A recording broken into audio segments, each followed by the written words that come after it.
నమస్తే. Welcome to Telugu రాజ్యం. ఈరోజు మనతో పాటు ఉన్నారు సీనియర్ అనలిస్ట్ అలానే సోషల్ యాక్టివిస్ట్ కృష్ణకుమారి గారు. వారితో మాట్లాడేద్దాం. మేడం నమస్తే. నమస్తే.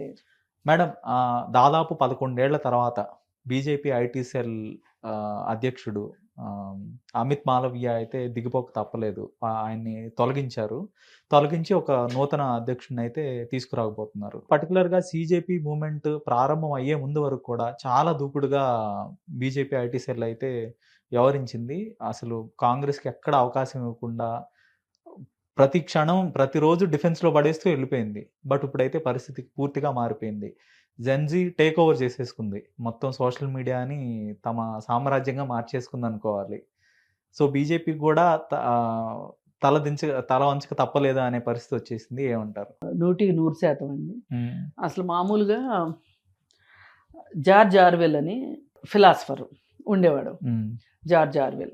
ఆయన ఏం చెప్పేవాడంటే, ఒక ఫ్యాసిస్ట్ ధోరణులు రావాలి అని అనుకున్నప్పుడు వాళ్ళు కోరికే అదైతే కనుక వాళ్ళు ఏదైతే అనుకుంటున్నారో వాళ్ళు నమ్మిన దాన్ని ప్రజలతో నమ్మించటం.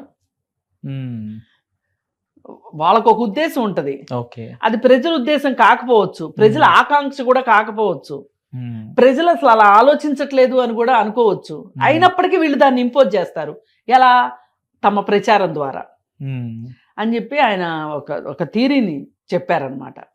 ఇది ఇది ఇది ఇంకా ఇంకా ఇంకా ఇంకా పెరిగింది అంటే అది ఒక ఫ్యాసిస్ట్ ధోరణి కిందకి వెళ్ళిపోతుంది అని చెప్పి చెప్పారు. నాకు డే 1 నుంచి బీజేపీ వాళ్ళు 2012లో వచ్చినప్పటి నుంచి, అంటే అంతకుముందు కూడా ఉంది వాళ్ళకి ఆ ఇది, కానీ వాళ్ళ విశ్వరూపం ఎవరికి కనిపించలా. 2012 నుంచి మటుకు వాట్సాప్ యూనివర్సిటీ, ఐటీ సెల్లు ఇవన్నీ కూడా తమ ప్రభావాన్ని సమాజం మీద చూపించడం మొదలెట్టినాయి.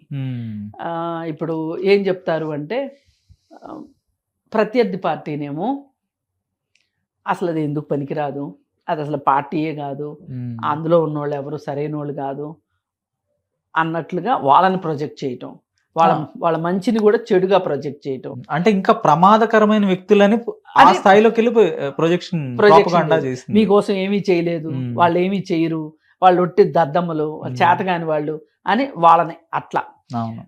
వాళ్ళనేమో అసలు ఏదో మా టంగుటూరు మిరియాల తాటికాయలంతా అన్నట్లు వీళ్ళ విషయాలు చెప్పుకోవటం, ఇదంతా ఇదే పని. అయితే పనిలో పనిగా ఏం చేయటం మొదలెట్టారు, చరిత్ర తవ్వకాలు మొదలెట్టారు వీళ్ళు, ఈ సోషల్ మీడియా టీమ్. ఈ చరిత్ర తవ్వకాలు ఏంటి అంటే, అసలు ఈ దేశంలోకి ముస్లింలు వచ్చి ఏం చేశారు, ఫ్రెంచ్ వాళ్ళని, పోర్చుగీస్ వాళ్ళని, డచ్ వాళ్ళని, వాళ్ళ జోలికి వెళ్ళరు. మళ్ళీ ఎందుకో తెలీదు, వాళ్ళ జోలికి వెళ్ళరు. అవును, ఆంగ్లేయుల మీదనే పడతారు ఎక్కువ. ముస్లింలు, ఆంగ్లేయులు, ముస్లింలు ఆంగ్లేయులు అనేది చూస్తే గనక గమనిస్తే, ఓ పక్క ముస్లిం ద్వేషం, ఇంకో పక్క ఆంగ్లేయులు. ఇప్పుడు ఫ్రెంచ్ వాళ్ళది, డచ్ వాళ్ళది కూడా క్రిస్టియానిటీయే. అవును, ఇంగ్లీష్ వాళ్ళది, బ్రిటిష్ వాళ్ళది క్రిస్టియానిటీయే. వీళ్ళని మతం ద్వారా చూసినంత ఇదిగా వాళ్ళని మతం ద్వారా చూడాల. ఇంకా బ్రిటిష్ వాళ్ళు లేటుగా వచ్చారు మన దేశం మీదకి, పోర్చుగీస్ వాళ్ళు వాళ్ళే ముందు వచ్చారు. వాళ్ళ కాలనీస్ ఎప్పుడో ఉన్నాయి, చాలా లేటుగా వెళ్ళిపోయినాయి కాలనీస్ కూడా.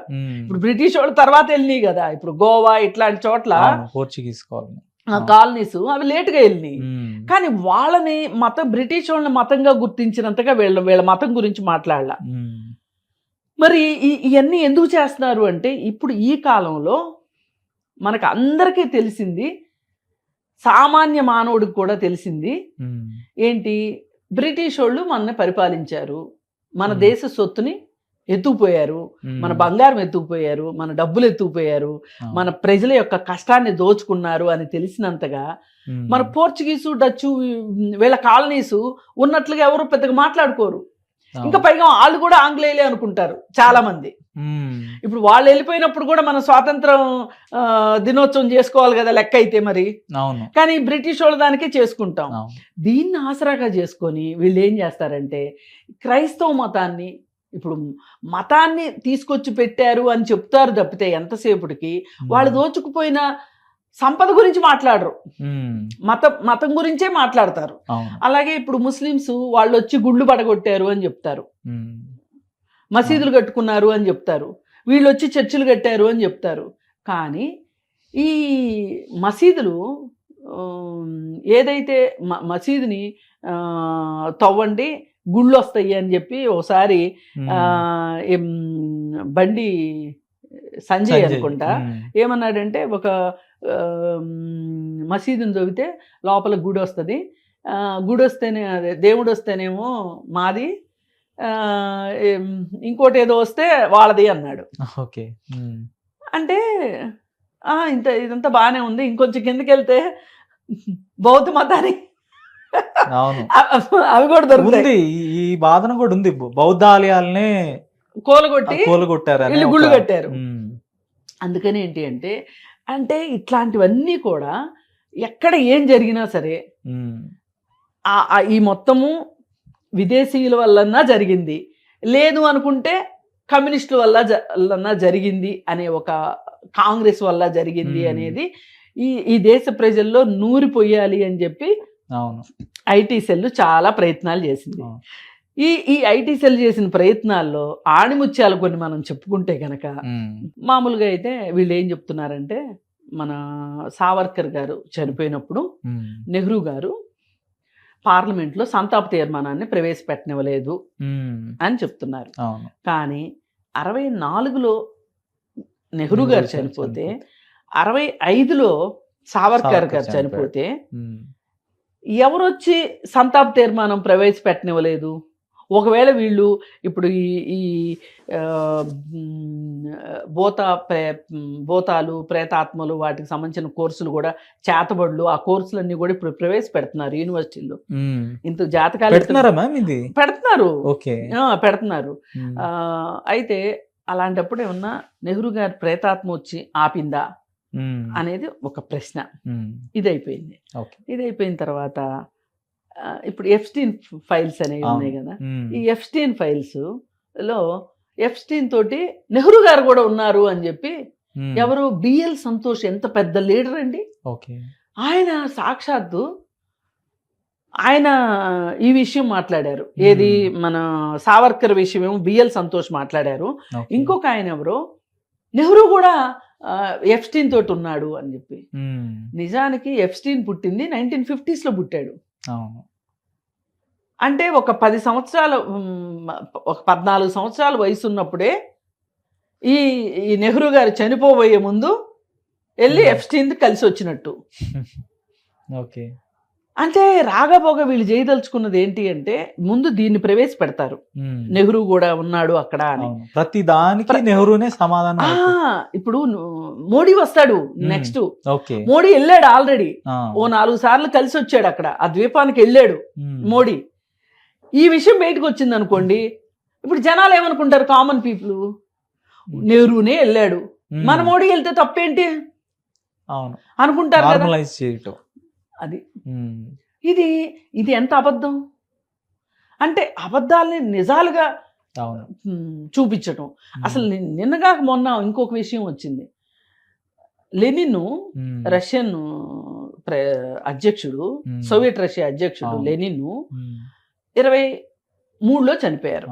ఆయన చనిపోతే ఆయన పేరుతో, ఆయన సంతకంతో సహా ఒక లెటర్ రిలీజ్ అయింది. బాగా మడతలు పెట్టేసిన పేపర్ అన్నమాట. నిజంగానే ఇది చాలా పాతదే అనిపించేలాగా. దానిలో అక్కడ కరెక్ట్ గా డేట్ వేసి దొరికిపోయారు వీళ్ళు. 1947 అని ఉంది. ఆ డేట్ వేయలేదు అనుకోండి, ఎవరైనా నమ్మేవాళ్ళే. కానీ ఆ డేట్ వేసేసారు చాలా గొప్పగా. అంటే ఎంత యదో పనులు చేసేవాడైనా, ఎంత క్రిమినల్ అయినా ఒక పొరపాటు చేస్తాడు, దొరుకుతారు కదా అట్లా.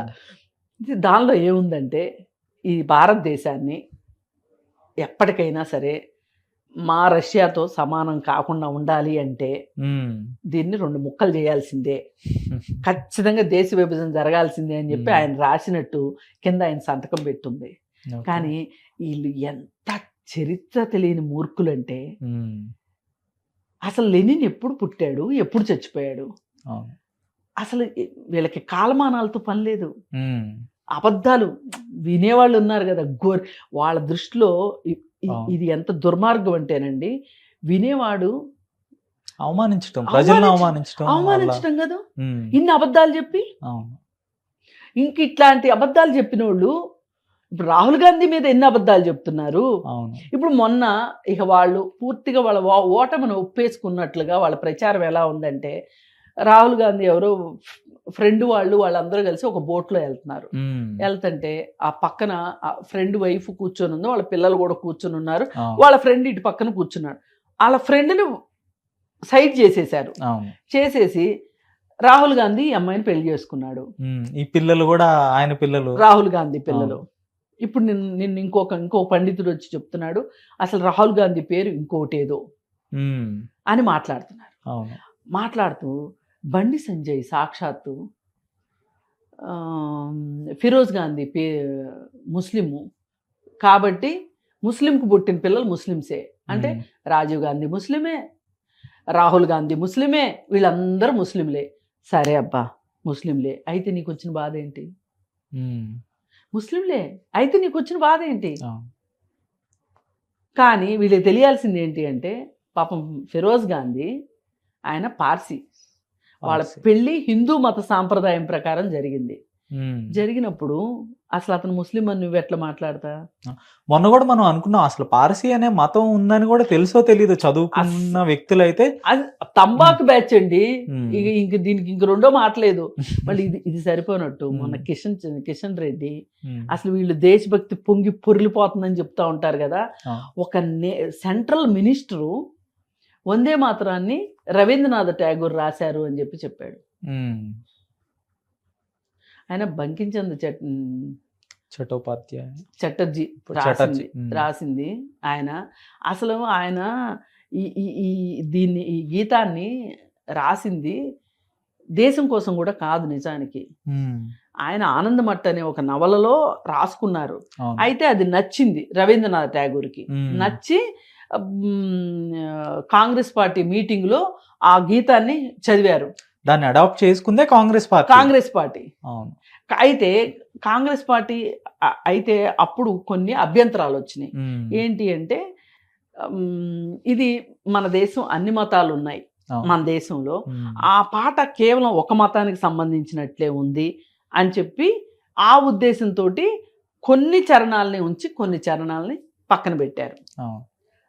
పక్కన పెడితే దాన్ని ఇప్పుడు మొత్తం చరణాలన్నీ పెట్టుకుంటాము అని చెప్పి గందరగోళం చేస్తున్నారు. సరే గందరగోళం చేసినప్పుడు సరే మీరు పెట్టదలుచుకున్నారు కదా పెట్టండి, కానీ మీ సెంట్రల్ మినిస్టర్ల కన్నా చెప్పుకోవద్దు. ఇప్పుడు తీర్మానం చేశారు కదండి పార్లమెంట్లో, తీర్మానం చేసినప్పుడు దాని చరిత్ర చెప్పరా? అప్పుడు ఎక్కడ కూర్చున్నాడు ఈ కిషన్ రెడ్డి అసలు? కరెక్ట్. అసలు ఇప్పుడు ఎందుకు ఇది కావాలని చేస్తున్నారా, లేకపోతే మీ అజ్ఞానమా, లేకపోతే అతి విశ్వాసమా ఏంటి? అసలు ఇవన్నీ చూస్తుంటే అసలు వీళ్ళు నిజంగా ఈ దేశాన్ని పరిపాలించడానికి అర్హులేనా అసలు వీళ్ళు? ఇంకొకటి, సోనియా గాంధీ గారు వందే మాతరం గీతం వస్తున్నప్పుడు, ఆ మ్యూజిక్ వస్తున్నప్పుడు ఆవిడ అటు ఇటు కదిలారని, ఆపేయమన్నారని ఆవిడ మీద కూడా కేసు పెట్టారు. అది అందులో ఎంతవరకు నిజం ఉంది మ్యామ్? ఇప్పుడు వాళ్ళు ఏం చేశారంటే, కాంగ్రెస్ పార్టీ వాళ్ళు రిలీజ్ చేశారు ఫోటో. అసలు జనగణమన పాడేటప్పుడు ఉన్న ఫోటోని రిలీజ్ చేశారు. ఏది ఏఐసిసి కార్యాలయంలో. అప్పుడు ఎవ్వరూ కదల్లా. వీళ్ళు ఏం చేశారంటే తెలివిగా, వీళ్ళు అంతకుముందు ఈ కార్యక్రమం మొదలవటానికి ముందు మాట్లాడుకునే దృశ్యాల్ని ఆ టైంలో వాళ్ళ మాటలను ఆపేసేసి ఈ పాటను పెట్టారు, మిక్స్ చేశారు. మిక్స్ చేసేసరికి అది వదిలేరు. ఇప్పుడు సోషల్ మీడియా మీదకి వదిలేసరికి అది నిజం అనుకుంటున్నారు. వీళ్ళకి మార్ఫింగ్ వీడియోలు చేయడం మొదటి నుంచి అలవాటే. వీళ్ళ పుట్టకే అంత దరిద్ర పుట్టక. ఎప్పుడు చెప్తాను, జేఎన్యూలో కన్నయ్య కుమార్ అని చెప్పి ఒక ఏఎస్ఎఫ్ లీడర్ ఉండేవాడు. అతను ఇప్పుడు కాంగ్రెస్లో ఉన్నాడు.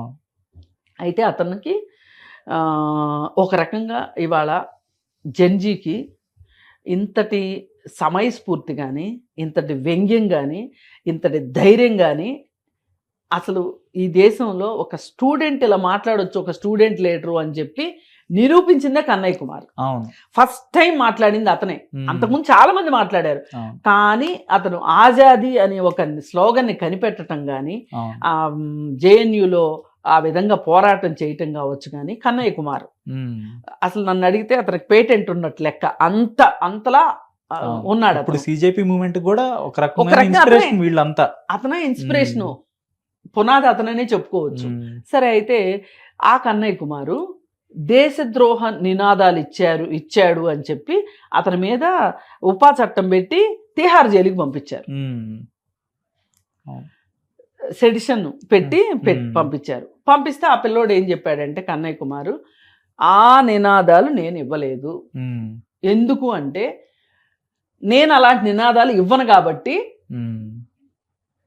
నాలో ఆ భావజాలం లేదు కాబట్టి నేను ఛాలెంజ్ చేస్తున్నాను అని చెప్పి ఫోరెన్సిక్ పంపని ఛాలెంజ్ చేశాడు.